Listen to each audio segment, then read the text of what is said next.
Olá, somos alunos do Colégio do Segundo, do campus do Caxias, e iremos apresentar nosso trabalho de física. Nós somos alunos da sala de 2006. Meu nome é Isabela Chico, da Montaria e de Ana Eduardo. Nosso trabalho é sobre óptica na animação. A história dos filmes de animação começa com os primeiros momentos do cinema mudo e continua até hoje.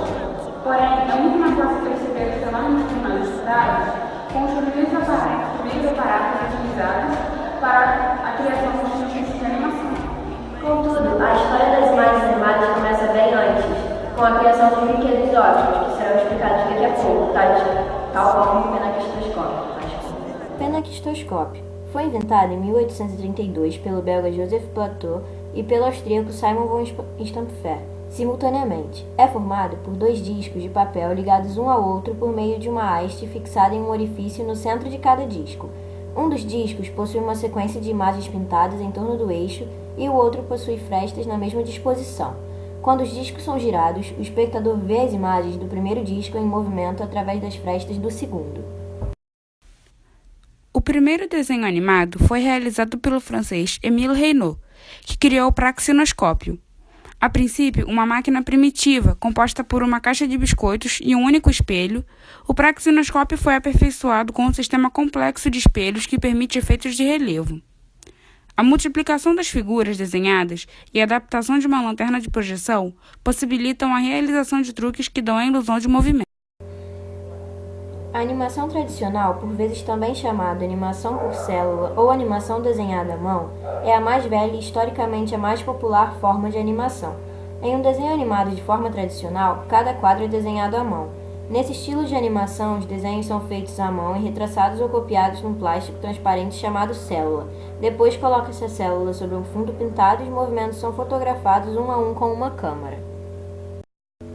Desde a câmara escura, onde as imagens capturadas não conseguiam resistir à luz e ao tempo, desaparecendo logo após sua revelação, a sua evolução começou a ser cogitada e estudada.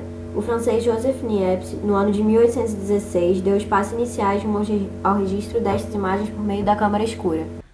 A fim de comprovar que é válido o princípio da propagação retilínea da luz, temos a câmara escura de orifício, que é basicamente constituída de uma caixa de paredes opacas e pretas internamente, totalmente fechada, com exceção de um pequeno orifício feito em uma das paredes por onde penetra a luz. Os raios de luz que partem do objeto e passam pelo orifício projetam, na parede oposta do orifício, uma figura, a linha B', semelhante ao objeto, mas invertida. Essa figura é chamada de imagem do objeto AB. O fato de a imagem ter forma semelhante à do objeto e ser invertida evidencia a propagação retilínea da luz. A imagem projetada na parede da câmara pode ser vista por um observador externo se essa parede for, por exemplo, feita de papel vegetal. A imagem pode ser registrada internamente, com a colocação de um filme ou papel fotográfico na região em que ela se forma.